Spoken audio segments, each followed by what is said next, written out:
Public Sénat, en partenariat avec l'AFP, Les Échos, Radio Classique, présente...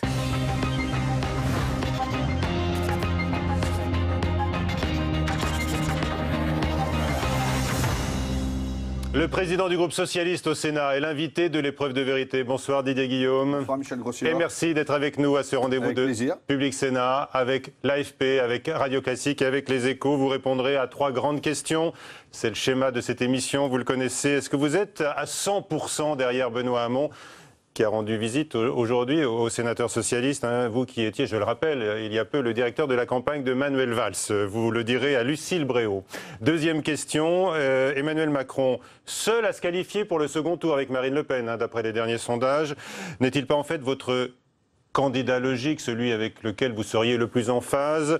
Question que vous posera Stéphanie Le Rouge. Enfin, est-ce que vous êtes inquiet de la tournure de la présidentielle dans notre pays? Nos voisins les plus immédiats, en Allemagne, en Italie, en Espagne, s'inquiètent d'une crise qu'ils jugent à la fois morale, politique, voire démocratique, qui frapperait donc notre pays. Ce sera la 3e partie de l'émission avec Mickaël Zamès. Mais d'abord, une question d'actualité.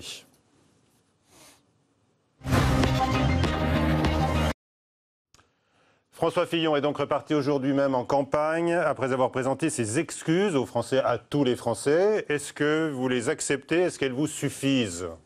Non, mais je n'ai ni à les accepter, ni à savoir si elles me suffisent ou pas. François Fillon a été désigné par la primaire de la droite. Il y a eu un certain nombre de choses qui ont été mises sur la place publique. Hier, il a pris ses responsabilités en expliquant aux Français, en s'excusant, en disant « je continue ». C'est à lui de savoir ce qu'il doit faire et à son, organisation politique de savoir si c'est bien ou pas. Convaincu par son exercice de transparence? Non, parce que l'exercice de transparence, c'est très bien. Moi, ce que je ne veux pas, c'est qu'on fasse des exercices de transparence chaque fois qu'il y a une histoire. La question dans ce sujet, c'est est-ce que Pénélope Fillon a travaillé ou n'a pas travaillé? C'est pas à moi de le dire, c'est à la justice. Pour le reste, je m'en fiche. Alors, il y a des nouveaux éléments ce soir dans le Canard enchaîné sur les 45 000 € qu'elle aurait reçus d'indemnité de licenciement. Et puis elle aurait aussi également occupé 2 emplois pendant un laps de temps. Est-ce que là, ça vous fait réagir? Oui, parce que c'est à la justice de dire quel est le droit et de dire comment les choses... Certains dans votre camp ne se privent pas quand même de faire la leçon à François Fillon. Mais il y a toujours des gens... Vous êtes sur la réserve? Non, il y a toujours des gens à droite comme à gauche qui font des leçons. Moi, je ne suis pas un donneur de leçons. Donc j'estime que cette histoire pose un problème politique. Parce que ça laisse les gens peut-être aller ailleurs, dans l'abstention, voire dans l'extrême droite. Il peut y avoir des gens déçus. Moi, je peux comprendre quelqu'un de droite qui avait voté pour François Fillon ayant dit « je suis le plus vertueux », etc., qui sont là-dedans. Mais aujourd'hui, il faut attendre que la justice fasse son œuvre. Donc moi, je veux pas... La justice. Lui, François Fillon, il s'en méfie désormais. Vous l'avez entendu. Il considère par exemple que le parquet financier n'est pas habilité pour mettre son nez dans les finances d'un parlementaire. Vous êtes parlementaire, vous êtes même président d'un groupe. Est-ce qu'il a raison? Non, je ne crois pas qu'il ait raison. Je crois que lorsque la justice est saisie, elle est saisie par les moyens qu'elle doit prendre, et que ce soit le parquet financier ou un autre, doit faire ce qu'il a à faire. Moi, je ne veux pas rentrer dans cette histoire, parce que rentrer dans cette histoire, c'est s'ingérer dans l'indépendance de la justice. Moi, je suis trop pour l'indépendance de la justice, je suis trop respectueux des juges et des magistrats pour ne pas aller plus avant. C'est une histoire qui concerne la droite, mais en même temps qui concerne la France, puisqu'elle concerne la présidentielle. J'ai compris que nous en parlerons. On en parlera dans la troisième partie. Oui, pas que les affaires. Je ne veux pas.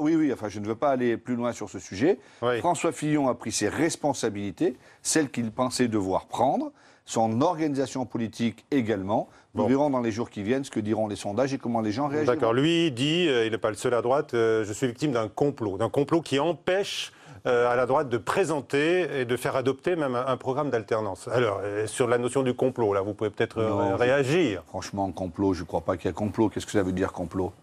Ça veut dire quoi? Je ne comprends pas ce que ça veut dire. Il y a aujourd'hui, François Fillon est dans cette histoire avec le travail présumé ou pas de son épouse. C'est tout, il n'y a pas de complot. Chaque fois qu'on parle de complot d'officine, c'est pour, je crois, faire regarder ailleurs. ne regardons pas ailleurs, mais non plus ne passons pas plus de temps sur ce sujet. D'accord. Oui, on va en parler. Mais alors, encore une question. Votre homologue, les Républicains au Sénat, Bruno Retailleau, dénonce la lapidation de la part de la presse. On a parlé aussi de lynchage. Est-ce que vous avez été choqué par le traitement médiatique?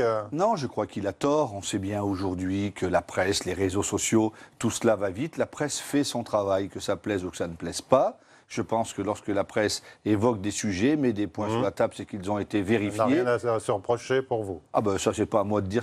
Vous avez le droit. Non, si la presse a des choses à se reprocher. Je pense que tout cela va vite et que bien souvent, la place est faite de façon importante pour dénoncer quelque chose, rarement pour y revenir à la fin lorsque les choses sont soldées. Notamment lorsqu'il y a un non-lieu, vous voulez dire? Peut-être lorsqu'il y a un non-lieu. Mais enfin, je ne pense pas qu'il y ait eu une lapidation, pas plus là que ce qu'on a vu pendant tout le quinquennat pour ce qu'on a appelé le Hollande bashing, etc.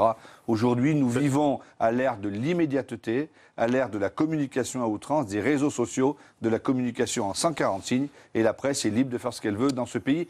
Heureusement d'ailleurs qu'il y a des humoristes, qu'il y a des gens qui font de la satire, qu'il y a des journalistes. C'est la démocratie, c'est la force de notre démocratie. Et contrairement à beaucoup d'autres pays dans le monde, celle-là, nous la revendiquons. Dans l'actualité également, il y a le renvoi en procès de Nicolas Sarkozy pour les dépenses excessives de sa campagne de 2012. Là aussi, à droite, on dénonce un acharnement d'un juge, car c'est vrai, il y a déjà eu une décision du Conseil constitutionnel. Alors, est-ce que c'est de l'acharnement contre l'ancien président? Non, mais, bon, écoutez...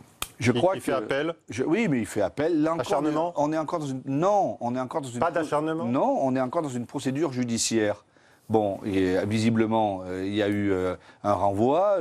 Nicolas Sarkozy fait appel. On va attendre la suite. Mais je pense vraiment qu'à droite comme à gauche, lorsque malheureusement ça arrive aux uns et aux autres d'être touchés par ce qu'on appelle des affaires, ou d'ailleurs on ne sait pas si ça en est une, parce qu'on ne sait pas quel sera le jugement à la fin. Mais je pense qu'à droite comme à gauche, il faut arrêter chaque fois de crier au complot, de crier à l'acharnement, parce que ça ne sert personne. Allez, la suite. Je constate quand même, si vous le permettez, oui, c'est que le Front National est aussi dans des situations difficiles avec les assistants au Parlement européen, etc. Et il faut parler de tout aussi, pas uniquement regarder le petit bout de la lorgnette. Il faut parler de tous vos adversaires. Non, mais dans les même affaires. Ce qui peut se passer... Même les vôtres, non, même vos amis. Non, mais alors, excusez-moi, on vient de parler pendant 5 minutes, vous faites une conclusion qui est à l'inverse de ce que je viens de dire, si je peux me permettre, Michel Bossure. Je pense qu'il faut regarder tout cela avec de la sérénité et observer les choses. La justice doit faire ce qu'elle a à faire, les journalistes font leur métier et les politiques doivent faire de la politique. La suite de l'épreuve de vérité avec Lucille Bréau de Radio Classique qui nous rejoint. Bonsoir Lucille. Bonsoir Michel, bonsoir Didier Guillaume. Bonsoir. Votre question à notre invité. Ma première question, elle est très simple. Vous étiez le directeur de campagne de Manuel Valls pendant la primaire qui vient de s'achever. Est-ce qu'aujourd'hui, vous êtes à 100% derrière Benoît Hamon, qui n'était donc pas votre candidat? Moi, je suis à 100% pour la réussite de cette primaire, à 100% derrière le Parti socialiste et à 100% derrière la gauche. Parce qu'il faut que la gauche... Et son candidat. Est-ce que vous êtes à 100% derrière lui, Benoît Hamon? je vais vous répondre. Je vais vous répondre sans aucun problème. Donc, je voulais commencer comme cela, parce que c'est quelque chose de très important. Moi, je respecte la primaire, je suis un sportif... Enfin, non, je suis un ancien sportif. On gagne un match ou on le perd. Mais il n'y a pas à faire réclamation après. Benoît Hamon a gagné la primaire. C'est notre candidat, donc je soutiens Benoît Hamon. Il n'empêche qu'il y a encore quelques jours, j'étais le directeur de campagne de Manuel Valls, que dans le débat, notamment de l'entre-deux tours, il y a des sujets qui nous opposaient, parce que nous ne sommes pas totalement en face sur certains sujets, mais je soutiens sans ambiguïté la candidature de Benoît Hamon. 100%. Je le parrainerai, parce que c'est le rôle, c'est mon engagement politique, et c'est cela, mais enfin... Je rappelle aussi qu'en 2011, Martine Aubry ne soutenait pas forcément à 100% François Hollande, que Nicolas Sarkozy ou Alain Juppé, il faut leur poser la question sur François Fillon et leur directeur de campagne. Donc votre question, je comprends bien ce qu'elle veut dire. Moi, j'ai aucun état d'âme. La démocratie, le peuple a toujours raison, que ça plaise ou non. Lui, il reste très ferme sur ses engagements de campagne. Aujourd'hui, il a un cap, il l'a redit encore ce matin devant les parlementaires dont vous êtes. Il a dit qu'il ne transigerait pas sur ce qu'il avait promis pendant la campagne sur un certain nombre de sujets. Est-ce qu'aujourd'hui, le programme qu'il défend, vous le porté totalement sur... Non, il n'a pas dit ça devant les sénateurs ce matin. Il a dit qu'il avait un projet, que ce projet était la ligne directrice de la primaire, mais que maintenant il fallait bâtir le programme présidentiel. Et pour bâtir ce programme présidentiel, cela se ferait à partir de son projet des primaires, mais qu'il était prêt à entendre ce que les uns et les autres avaient à lui dire, et les uns et les autres ne manqueront pas de dire des choses. Sur l'immense partie de son projet, nous sommes d'accord. Nous sommes d'accord parce que nous sommes socialistes. Mais je dois dire très tranquillement, très objectivement, que moi, je n'ai jamais été frondeur et que je n'ai pas apprécié l'attitude des frondeurs dans ce quinquennat. Donc je pense que Benoît Hamon n'a pas à se renier. Il a été désigné démocratiquement et je le dis, c'est notre candidat. En même temps, j'espère que dans cette campagne, comme il a commencé à le faire un peu, il parlera de ce qui était bien dans le bilan du quinquennat de François Hollande. Et il dira un certain nombre de choses sur ce que nous avons réussi ensemble, parce qu'on ne part pas de rien. Je reste persuadé qu'une campagne présidentielle, et nous l'avons vu en 2002, nous avions la meilleure équipe gouvernementale, on l'appelait même la Dream Team, le meilleur bilan, et pourtant Lionel Jospin, avec 16%, n'a pas été au deuxième tour. Donc on ne gagne pas une élection présidentielle sur un bilan, mais enfin un bilan, ça existe. Et moi j'en suis fier, et je pense que nous pouvons nous retrouver sur un certain nombre de sujets. Après, il y a le programme présidentiel qu'il devra bâtir à partir de son projet. Peut-être sur certains sujets, je ne serai pas d'accord, mais ça c'est la vie. Mais enfin, on le sait déjà, vous n'êtes pas d'accord sur plein de sujets. Pas sur plein de sujets, mais évidemment. Mais ça empêche sur la légalisation du cannabis, par exemple, vous êtes favorable? Sur le revenu universel? Non, je l'ai déjà dit, je ne suis pas d'accord sur la légalisation du cannabis. Maintenant, nous verrons bien, après ce grand débat, ce que diront les médecins, ce que diront les sociologues, ce que diront les choses. Sur le revenu universel, nous nous sommes exprimés sur le sujet. C'était un rêve, hein. On a retrouvé ce que vous disiez, votre candidat aussi, Manuel Valls. Pas sérieux. Bien sûr. Vous le dites toujours. Mais parce c'est que pas sérieux. Le revenu universel, ça peut être le cheval de Troie du libéralisme et de la droite. Le revenu universel donné à tout le monde sans condition de ressources, je pense que c'est un leurre. Mais Benoît Hamon a avancé sur le sujet. Il a dit que dans un premier temps, il allait travailler sur un revenu, notamment pour les étudiants. Le revenu d'autonomie pour les étudiants. Moi, ça me va très bien. Donc il a parlé jusqu'au bout. Mais on verra bien, mais financer 400 milliards d'euros du revenu universel, d'abord parce qu'il avait évoqué ça dans plusieurs années, nous verrons bien. Nous travaillons sur l'élection présidentielle de 2017 à 2022. Et moi, mon engagement de socialiste, le militantisme que je fais dans la Drôme depuis des années, que je fais à l'échelle nationale, c'est toujours de me dire, on le voit tous les jours dans l'hémicycle, qu'il y a encore, même s'il peut y avoir des rapprochements, il y a encore des différences entre la droite et la gauche. Alors, on va écouter Benoît Hamon, parce que vous nous dites là, à l'instant, vous avez perçu des inflexions dans ce discours face à vous. Une volonté de rassembler. Une volonté d'inflexion, mais ce n'est pas tout à fait ce qu'on entend dans sa bouche, on l'écoute à la sortie de votre réunion aujourd'hui. Je représente aujourd'hui pour partie les espoirs de ceux qui sont attachés à la République, à la laïcité, à l'égalité, au refus des discriminations, à la justice sociale. Et cela est mis en péril par les projets sinistres, le futur sinistre de Marine Le Pen. Donc j'ai insisté sur ce fameux futur désirable auquel j'aspire, mais parce que j'ai cette responsabilité-là, je leur ai dit je ne peux pas me permettre d'être faible, fragile, de flancher. Et je rassemblerai tous ceux qui veulent venir derrière moi, ceux qui ne veulent pas, je les obligerai pas, et moi j'avance. Voilà. Alors, au final, c'est un peu qui même me suivent. Voilà, non, mais il dit surtout que la situation est très grave dans ce pays, qu'il ne peut pas se permettre de flancher. Parce qu'il nous a dit, je suis le candidat des socialistes et au-delà de leurs alliés, si demain il y en a. Et le péril, il le dit, c'est l'extrême droite qui est aux portes du pouvoir, nous en parlerons tout à l'heure. Et donc, à partir de là, il dit, je ne veux pas flancher, mais il dit aussi que ceux qui veulent me suivre me suivront. Et les autres Et les autres, c'est quoi? C'est dehors? J'en sais rien. Mais quoi dehors? J'en sais rien. On verra bien. De toute façon, ce qui compte, c'est de lancer cette campagne présidentielle. Et ce qui compte, c'est de mettre sur la table les orientations qui permettront de nous définir par rapport à la droite et par rapport à l'extrême droite. Parce que l'enjeu est bien celui-là. Quand on regarde le programme de M. Fillon, puisqu'il a l'air d'aller jusqu'au bout, qu'il n'y a plus de plan B, c'est la casse sociale, c'est la casse des services publics, c'est la casse des fonctionnaires. Et ce programme-là, il est quand même très différent de celui que nous portons, nous. Aujourd'hui, est-ce qu'il y a déjà une ébauche de programmes communs enrichis? Est-ce que vous y travaillez à titre personnel? Pas encore. À titre mais... personnel? Non, pas encore. Pas, du pas tout. encore. Non, nous n'y travaillons pas. Mais ce matin, Benoît Hamon a dit qu'il voulait mettre en place un conseil des élus, comme à chaque campagne électorale d'ailleurs. On n'invente pas le fil à couper le beurre, pour essayer de voir quelles pourraient être les premières mesures qui pourraient être prises dans un certain nombre de sujets. Eh bien, j'y travaillerai, oui, bien sûr, avec l'ensemble des parlementaires et des élus de l'organigramme se met en place. Vous êtes prêt Non, mais c'est pas un problème. Une place active dans sa campagne? Non, je ne crois pas. Moi, je serai fidèle, loyal, sans aucun problème. On ne peut pas passer du jour au lendemain de directeur de campagne de Manuel Valls à proche dans la campagne de Benoît Hamon. Moi, je n'ai pas besoin C'est une ouverture aussi à d'autres Non, mais il n'y a pas de problème d'ouverture. C'est pas un signe, c'est pas une prise de guerre. Moi, je n'ai pas besoin d'avoir un poste dans un organigramme. Le travail que je ferai, que nous ferons avec les sénateurs socialistes, c'est d'avancer dans ce projet. Mais je vais pas, personne ne le comprendrait. Qu'est-ce que vous attendez de lui aujourd'hui? Parce que vous nous dites, bon, cette présidentielle, elle approche, ça va vite, le temps s'accélère.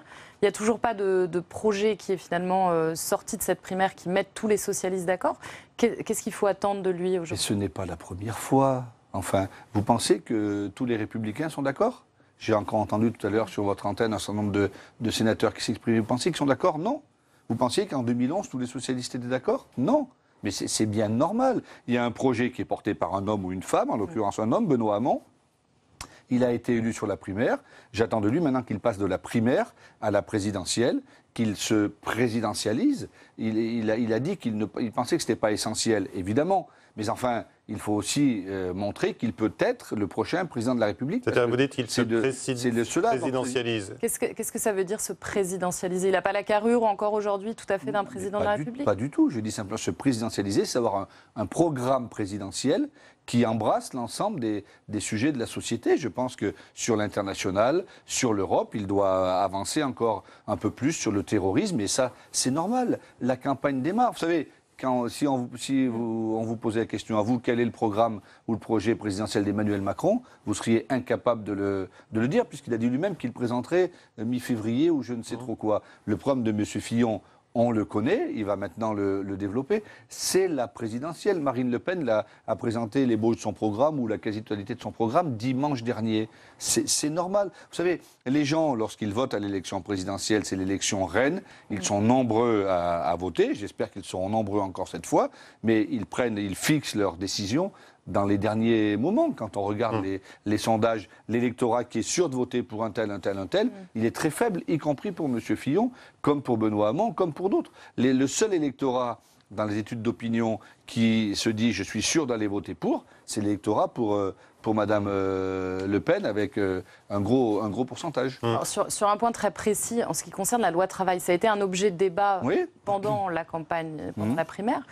Benoît Hamon, il n'a jamais caché son envie de revenir sur ce texte, de l'abroger. Est-ce que vous, aujourd'hui, vous êtes capable de partir faire campagne pour Benoît Hamon en disant « oui, nous allons abroger la loi El Khomri » que vous avez vous-même défendu un certain nombre de mois? Non, je ne peux pas faire campagne en disant qu'on va abroger la loi El Khomri. D'ailleurs, elle ne sera pas abrogée, la loi El Khomri. Parce qu'on ne va pas abroger le compte personnel d'activité, on ne va pas la sécurité sociale professionnelle. Vous l'avez dit à Benoît Hamon, on en a fait un thème de campagne. Mais évidemment, on ne va pas abroger la garantie jeune. Donc, qu'il y ait des sujets sur lesquels il n'est pas d'accord. Il a même failli présenter une motion de censure qu'il n'a pas déposé, mais qui était en préparation. Donc évidemment, ça m'a pas fait plaisir. Ce débat, il est encore là. Si vous cherchez toujours à nous différencier, on pourrait en trouver, mais il faut chercher aussi ce qui nous rassemble. Moi, je ne vais pas passer d'un jour sur l'autre, d'une semaine sur l'autre, en défendant Manuel Valls et la ligne politique, et puis le lendemain, en disant, ben non, je me renie, là, le travail, c'était pas bien, le revenu universel. Vous êtes dans un entre-deux. Non, je garde mes convictions d'homme de gauche et de socialiste. Je sais simplement que... De gouvernement. De gouvernement. Pas de rêve que vous qualifiez, Benoît Hamon. Mais il faut toujours rêver un peu. Il parle de désirable, d'avenir désirable. Mais moi, je pense qu'on a aussi à répondre au quotidien de nos concitoyens. C'est, je crois, ce qu'il veut faire. Vous savez, ce qui a été marquant dans sa campagne, c'est qu'il y a des jeunes qui sont venus. Il y a des gens qui sont revenus à la politique qui n'étaient plus là. Ils sont revenus aussi peut-être pour dire on va liquider, excusez-moi l'expression, ceux qui ont gouverné depuis 5 ans et Benoît Hamon qui a été frondeur, etc. Mais tant mieux. Mais maintenant, il faut qu'on soit d'accord sur la ligne que nous allons présenter pour l'élection présidentielle. Je ne demande pas à Benoît Hamon de se renier, mais que personne ne demande à ce que je me renie. Trouver un juste équilibre. Oui. Voilà, ça va être dur quand même pour vous, non? Non. Pas quand même. Vous avez bataillé contre les frondeurs et qui ont plombé le quinquennat, qui ont fait échouer le quinquennat, et là, aujourd'hui, vous nous dites, je me range derrière lui. Non, mais bien sûr, mais ça fait dur. Non, c'est la vie politique. Lorsqu'on perd un match, on perd un match et puis on reconnaît le vainqueur. Moi, je regrette le vainqueur. Je regrette que les frondeurs aient contribué tout au long de ces années à taper sur le président de la République sans cesse, et à ne pas reconnaître le fait majoritaire, parce que le fait majoritaire, il est très important. Lorsqu'on prend une décision en groupe, lorsqu'on prend une décision collectivement, eh bien, une majorité. Alors, ils n'ont pas été fair-play, vous allez l'être pour deux. Oui, exactement. Vous savez, j'ai tellement pendant 5 ans bataillé pour maintenir l'unité du groupe socialiste au Sénat, et je crois y avoir plutôt modestement réussi, pas seul, avec l'ensemble de mes amis, pour pas être aujourd'hui une source de dissonance ou de discordance. Moi, je suis toujours pour le rassemblement de la gauche et pour l'unité des socialistes. Merci, Lucile Bréau. La deuxième partie, avec la deuxième grande question de l'épreuve de vérité, maintenant avec Stéphanie Lerouge, notre consoeur de l'agence France Presse. L'épreuve de vérité avec l'AFP. Bonsoir Stéphanie. Bonsoir Michel. Alors votre question. Bonsoir. Votre question à Didier Guillaume. Oui, la question c'est est-ce que Emmanuel Macron ne serait pas votre candidat logique? Non. Non. Non, ce n'est pas notre candidat logique. Notre candidat logique, c'est Benoît Hamon, parce qu'il a été désigné à la primaire. J'aurais préféré que notre candidat logique soit Manuel Valls. Mais maintenant, c'est passé. Donc nous en sommes à l'issue de la primaire et à Benoît Hamon. Et maintenant, l'objectif, c'est de faire en sorte qu'il aille le plus loin possible. Ce que je regrette, c'est qu'il y ait 2 candidats qui ont été membres du même gouvernement ou de la même majorité, qui sont candidats l'un contre l'autre. Évidemment, ça crée de la difficulté. Ça crée parfois un peu de brouillard pour nos concitoyens, les électeurs de gauche qui disent « Mais alors, qu'est-ce qu'on fait? Qu'est-ce qu'on choisit? C'est la tête du client, la tête du candidat? Ou c'est la ligne qu'ils incarnent? Ils ont été tous les 2 membres du même gouvernement. Ils ont défendu les mêmes positions. Benoît Hamon était membre du gouvernement pour le pacte de responsabilité, pour le CICE. À l'époque, il n'a rien dit. Vous vous sentez plus proche des idées de M. Macron, pour le dire clairement?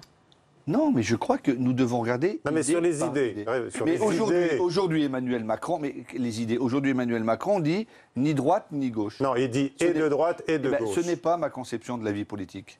Ce n'est pas ma conception de la vie politique. Je suis comme ça. Moi, je pense qu'il y a une différence entre la droite et la gauche. Nous allons passer. Manuel Valls avait parlé de position irréconciliable à gauche. Non, il n'avait jamais dit ça. Il n'a pas parlé de gauche irréconciliable, il a parlé de position irréconciliable à gauche. Après que Jean-Luc Mélenchon ait dit qu'il le comparait à Le Pen et que Valls était pire que Le Pen et que Hollande était pire que Fillon.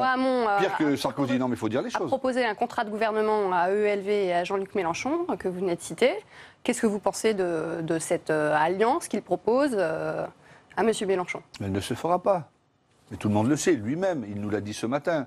Il n'y a pas d'accord possible avec M. Mélenchon sur le premier tour de la présidentielle. Jean-Luc Mélenchon sera candidat, bien évidemment. Bon, mais ce que je constate, c'est qu'après la candidature de Benoît Hamon, l'électorat de M. Mélenchon a plutôt baissé et celui de Benoît Hamon a plutôt monté. J'en suis satisfait.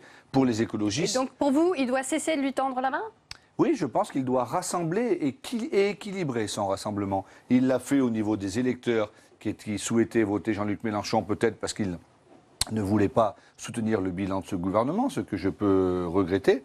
Mais aujourd'hui, on sait très bien qu'il n'y aura pas d'accord politique entre Benoît Hamon et Jean-Luc Mélenchon.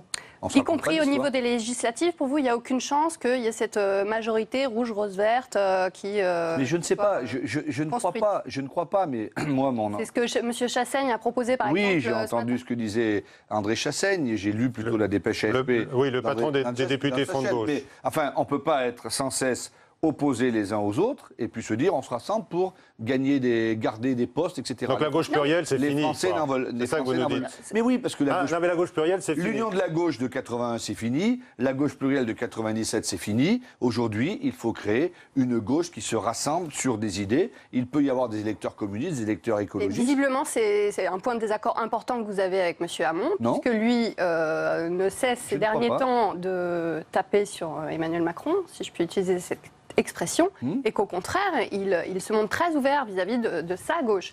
Donc Oui, voilà, est-ce qu'il n'y a pas une divergence là qui, à la fin, va poser problème dans votre union? Non, je pense qu'il faut que Benoît Hamon soit à l'équilibre au milieu de la gauche, au sein de la gauche socialiste évidemment. Il y a beaucoup d'écologistes qui ont participé à la primaire d'ailleurs.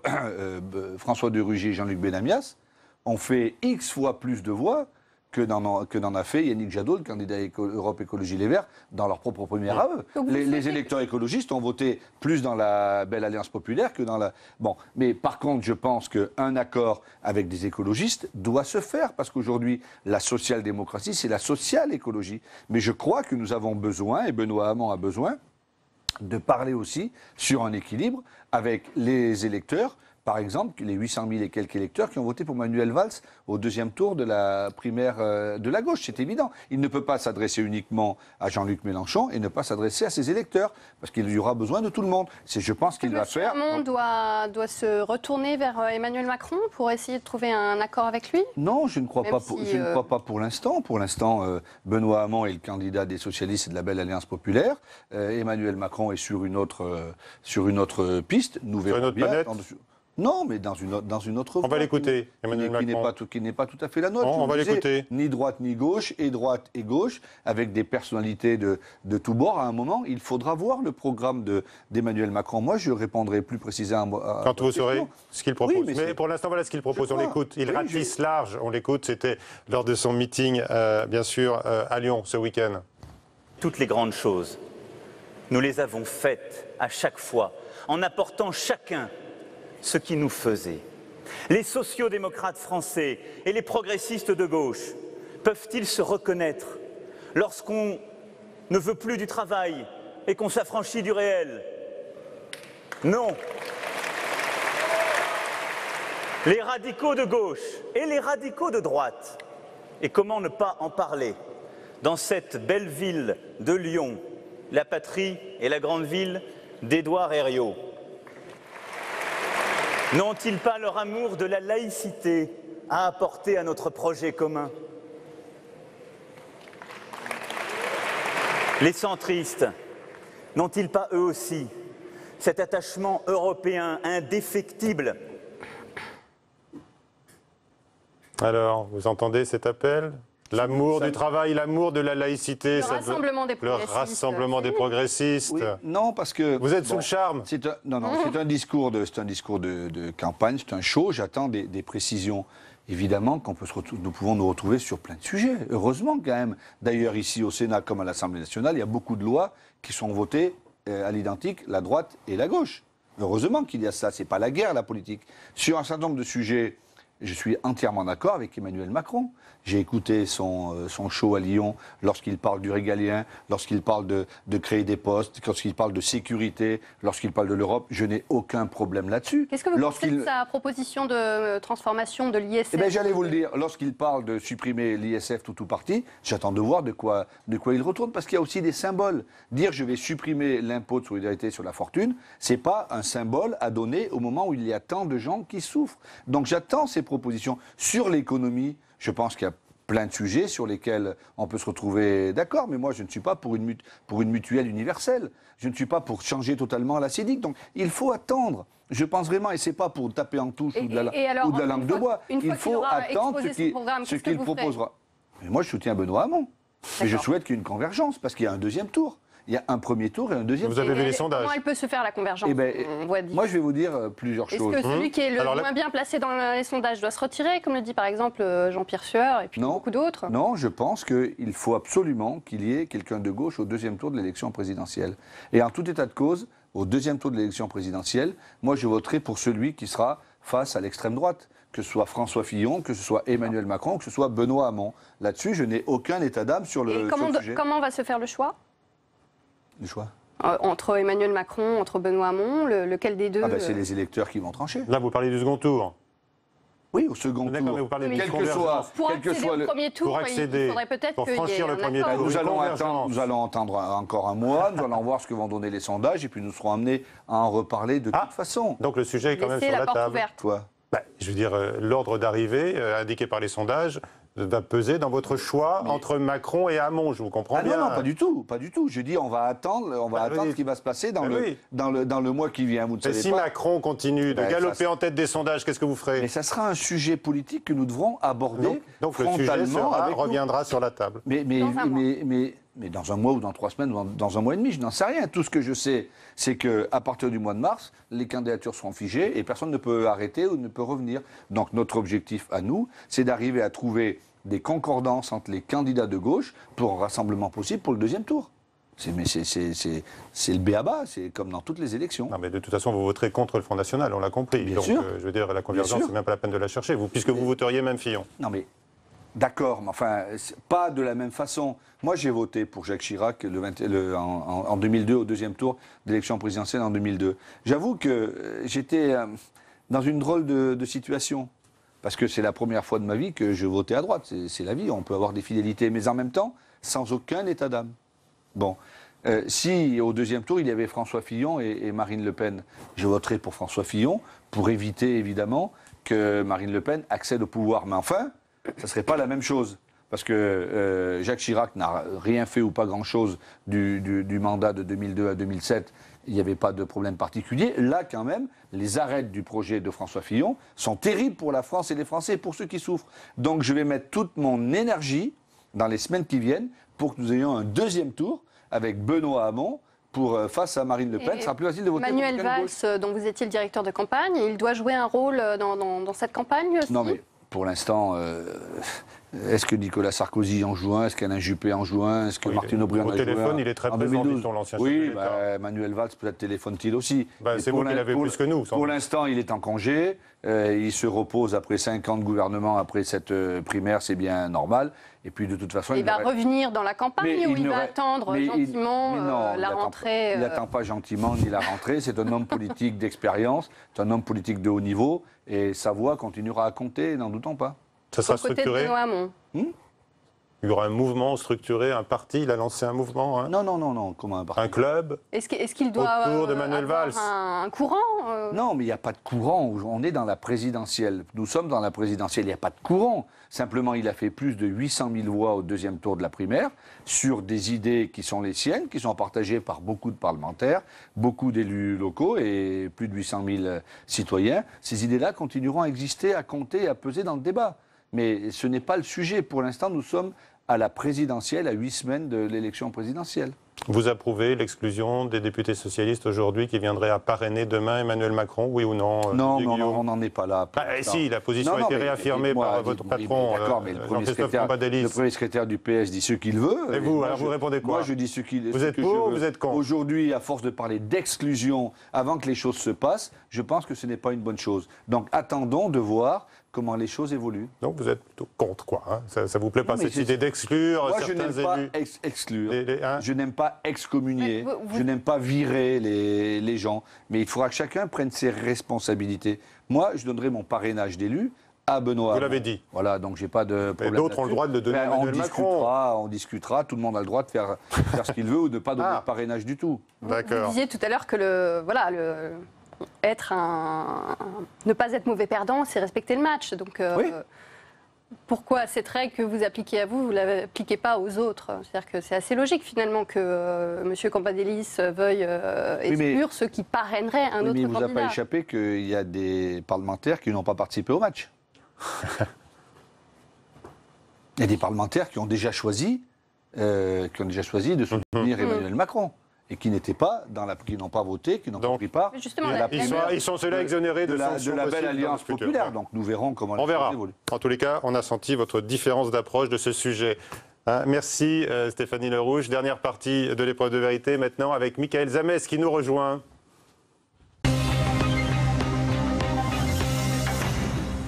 Bonsoir Michael. Bonsoir Michel, bonsoir Didier Guillaume. Bonsoir. Alors on a parlé tout à l'heure des questions démocratiques, de l'affaire Fillon, de la montée du populisme. Est-ce que pour vous on est en pleine crise politique? Oui. Je pense que nous sommes en crise politique. Ce n'est pas une crise française, c'est une crise européenne, c'est une crise mondiale. Une crise mais elle est peut-être plus impactante attentes en France? Oh, vous savez, allez demander à Matteo Renzi, à ses amis, allez demander aux habitants de Rome qui ont une maire 5 étoiles, qui devait du mouvement de Beppe Grillo, qui devait être exemplaire et qui empêtrait. Allez demander aux Espagnols. Donc une crise européenne, voire mondiale. Allez demander aux Espagnols avec Podemos. Mais une crise démocratique. Oui, mais c'est plus que ça. C'est une crise politique, démocratique et sociale. Parce qu'aujourd'hui, on voit bien que dans la société européenne, j'ose à peine parler de société mondiale, parce qu'il y a tellement de pays qui souffrent, tellement de pays qui sont en sous-développement, tellement de pays qui sont pauvres, où des gens n'ont rien à manger, rien à boire, que j'ose pas parler de cela. Mais enfin, dans une économie globalisée, dans un monde où Internet est globalement dans tous les pays, la crise touche les mêmes. Enfin, qui aurait dit il y a 6 mois ou il y a 1 an qu'un animateur de télévision milliardaire serait président des États-Unis? Et on a beau me dire, oui, Hillary Clinton a fait plus de voix, mais le système politique américain fait qu'il est président. Qui aurait pu dire il y a quelques mois que le Royaume-Uni allait quitter l'Europe? On nous disait. Oh non, mais on nous disait. Qu'est-ce que vous redoutez de pire pour la France aujourd'hui? Je vais vous répondre. On nous disait même ici, sur ce plateau, je me rappelle très bien, que Matteo Renzi, il fallait s'en inspirer.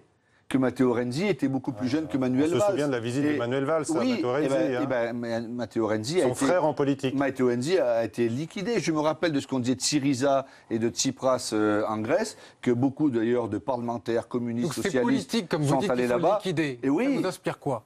Qu'est-ce qui peut nous arriver? Il peut nous arriver que Marine Le Pen soit présidente de la République. Vous croyez? Oui, je crois. Ça peut arriver. Je l'espère pas, j'essaie d'analyser. Je pense qu'aujourd'hui, elle est aux portes du pouvoir et que nous devons y réfléchir. On ne pourra pas dire, comme en 2002, comme le 21 avril 2002, on ne savait pas. Aujourd'hui, c'est possible quand on voit ce qui se passe un peu de partout dans le monde, quand on voit comment l'équilibre mondial va mal. Je ne sais pas ce qui va se passer en Allemagne. Martin Schulz, l'ancien président du Parlement européen, leader du SPD est maintenant candidat. Madame Merkel est en difficulté sur plein de sujets par rapport aux réfugiés, au fait qu'elle est là depuis maintenant 3 ou 4 mandats. Je ne sais pas ce qui se passe. Regardez en Belgique, il n'y a pas eu de gouvernement pendant 2 ans. On citait tout à l'heure l'Espagne. Il y a une crise de la politique. Pourquoi y a-t-il une crise de la politique? Parce que les citoyens, je pense, ne croient plus à la politique. Pourquoi ne croient-ils plus en la politique? Parce que c'est devenu beaucoup plus compliqué. Avant, c'était facile quand c'était blanc et noir, quand c'était oui et non. Aujourd'hui, c'est pas ça. Parce que la mondialisation va loin. Parce que l'Europe, qui est une belle idée qu'il faut défendre, on s'est trop mis derrière, en disant mais non, mais c'est de la faute à l'Europe, c'est de la faute à l'Europe. Et on a fait croire aux... On reparlerait de l'Europe. On a fait croire aux Français que tous les mots venaient de l'Europe. L'Europe qui se construit sous nos yeux, c'est pas celle que je rêve idéalement. Mais enfin, par exemple, les paysans français, les agriculteurs, c'est un sujet que je connais bien. Sans l'Europe, ça serait une catastrophe. Mais bien sûr qu'il faut régler le problème des travailleurs détachés. Bien sûr que la Commission européenne a beaucoup de pouvoir. Vous êtes d'accord avec les propositions de Benoît Hamon au niveau européen? C'est-à-dire la renégociation des traités. Refaire le traité, des négociations avec la BCE notamment. Mais il faut absolument, nous l'avions dans le projet de Manuel Valls, l'idée c'est de refonder l'Europe. Son projet, c'est de dire, premier déplacement à Berlin avec Madame Merkel, il faut refonder l'Europe. Parce que si on ne refonde pas l'Europe, c'est fini. Non, moi je suis... Oui, mais nous verrons comment les choses évoluent. Là encore, vous en aurez des accommodements mais enfin, excusez-moi, monsieur Fillon dit 5%. Il s'accommode de quoi? C'est ses amis libéraux qui ont mis les... Je parle de votre candidat que vous soutenez. Voilà, donc non mais écoutez, arrêtez, parce qu'on peut toujours chercher la petite bête. Moi, je ne vous parle pas de la petite bête, je vous parle de la grande histoire de notre Europe et du continent. Et la grande histoire du continent, elle m'inquiète beaucoup. Parce qu'il y a un risque pour la démocratie. Parce qu'il y a un risque pour la démocratie, absolument. Et moi, je veux dire aux Françaises, aux Français, à nos concitoyens, à vos téléspectateurs, de dire il faut croire en l'Europe et il faut croire au fait que les hommes et les femmes politiques peuvent encore bouger leur futur et bouger leur destin. On va écouter Marine Le Pen, tiens. On va écouter Marine Le Pen sur l'Europe, justement, parce qu'elle en a fait évidemment un thème de campagne, et également ce week-end à Lyon, et vous réagirez. Chacun en convient, l'Union européenne est un échec. Elle n'a tenu aucune de ses promesses, et tout particulièrement sur la prospérité et sur la sécurité. Et pire, elle nous a mis sous tutelle, tenus en laisse courte. Mais c'est pour cela qu'élu, j'annoncerai la tenue d'un référendum dans les 6 mois sur le maintien ou la sortie de l'Union européenne. Et j'engagerai immédiatement, avec nos partenaires européens dont beaucoup, croyez-moi, aspirent comme nous à la souveraineté, une renégociation avec ce système européiste tyrannique qui n'est en l'état plus un projet, mais une parenthèse et objectivement, je l'espère, un jour, un mauvais souvenir. Votre réaction, Didier Guillaume, quand je suis atterré parce qu'elle joue, comme d'habitude, de l'extrême droite sur les peurs, elle joue sur les réflexes les plus vils. Enfin, l'Europe est un beau projet. Et l'Europe ne s'est pas reniée. Elle qui dit défendre les paysans, nous en parlions tout à l'heure, sans l'Europe, il ne serait plus là. Et sortir de l'euro, c'est la ruine de toutes les familles. 25e anniversaire aujourd'hui du traité. Oui, du traité de Maastricht. Ce week-end, le président Hollande était avec ses homologues à Malte. Hier, Bernard Cazeneuve était à Bruxelles. Aujourd'hui, c'est le 25e anniversaire de Maastricht. Et au mois de mars, c'est l'anniversaire du traité de Rome. Eh bien, par rapport à tous nos prédécesseurs, moi je me rappelle de Mitterrand et de Kohl, je me rappelle de Schuman et de Monnet, on ne peut pas abandonner l'Europe. Mais en même temps, l'Europe de la technocratie, ce n'est pas possible. Et ce qu'il faut dire aux Françaises et aux Français, que les sources de tous leurs maux, ce n'est pas l'Europe, c'est l'évolution de la société. C'est notre absence de réforme. Mais oui, notre absence de réforme d'un côté, et de l'autre côté, ce changement d'économie qui est terrible. Enfin, moi, mon modèle, c'est pas l'ubérisation de la société. En même temps, l'ubérisation existe. Aujourd'hui, mon modèle, c'est pas une société où il y a que des robots et des chômeurs à côté, parce qu'on sait qu'il y aura des robots, mais on sait aussi qu'il y aura des travailleurs. Et moi, je fais partie d'un département, dans la Drôme et avec une vallée du Rhône, où il y a beaucoup d'entreprises qui travaillent sur les métiers d'avenir. Ces métiers d'avenir, ils créent de l'emploi, parce que créer une borne sur l'autoroute, créer un robot, ben, c'est des gens qui le font. Donc l'emploi mute, et il faut prendre en main cette mutation. Et en même temps, il faut dire aux femmes et aux hommes qu'on ne les oublie pas. Et malheureusement, ils ont le sentiment que l'Europe les oublie. Vous parliez de technocratie. Vous entendez aujourd'hui tous les candidats, notamment, et Manuel Valls en a parlé également, des candidats anti-système, en rejetant sur les médias cette idée du système. Manuel Valls l'avait dit devant des journalistes. Vous comprenez ça? Non, il n'avait pas dit ça, c'était par rapport... Vous incarnez le système, avait-il dit face aux caméras. Mais tout le monde incarne le système, hein. Que Madame Le Pen, qui est là d'après son père en héritage, n'incarne pas le système, comme Emmanuel Macron, comme François Fillon. Cette idée de campagne... Mais moi, le système ne me gêne pas, parce que le système, c'est quoi? C'est la révolution. Qui veut faire la révolution? Qui veut partir dans des moments où on ne sait pas ce qui irait? Moi, qu'est-ce que ça veut dire, le système? Il n'y a aucun candidat qui n'est pas dans le système. Aucun candidat n'est pas dans le système. Et pourtant, c'est ça que les Français veulent entendre aujourd'hui. C'est pour ça que je ne fais pas du populisme, je ne fais pas de la démagogie. Moi, je veux expliquer aux Françaises et aux Français que ce n'est pas un problème d'être dans le système ou hors du système, c'est que nous nous occupons de leur quotidien. Mais pour nous occuper de leur quotidien, il faut s'occuper grand angle des relations géostratégiques, de l'évolution de l'Europe. Vous savez, ce qui est en train de se passer aux États-Unis, c'est dramatique. Dramatique. Parce qu'il a été élu démocratiquement, M. Trump. Mais enfin, ce qu'il est en train de faire, ce n'est pas le modèle que l'on a. Il faut regarder ce qui se passe avec la Chine de M. Xi Jinping. Qu'est-ce qui se passe en Russie avec M. Poutine? Tout ça, ça ne va pas. On nous dit, mais il faut lever l'embargo, etc. Mais enfin, l'annexion de la Crimée, on ne peut pas laisser passer l'annexion de la Crimée. Donc tout ça doit nous soucier. Et aujourd'hui, un responsable politique digne de ce nom doit parler de cela aux Françaises et aux Français et leur dire que les choses sont compliquées, que ce qui se passe sur la planète est gravissime. Mais il faut rassurer, il ne faut pas être anxiogène, il faut rassurer et leur dire que demain, oui, les choses peuvent changer à condition que nous y mettions tous pour bouger notamment l'Europe et les relations en France. Je vous ramène justement un petit peu en France. La presse étrangère nous regarde, visiblement avec inquiétude. Et comment est-ce que vous pouvez la rassurer aujourd'hui? Excusez-moi de faire ce parallèle à nouveau, mais toute la presse a regardé le Royaume-Uni avec inquiétude. Toute la presse a regardé le départ de Renzi avec inquiétude. Et les places boursières.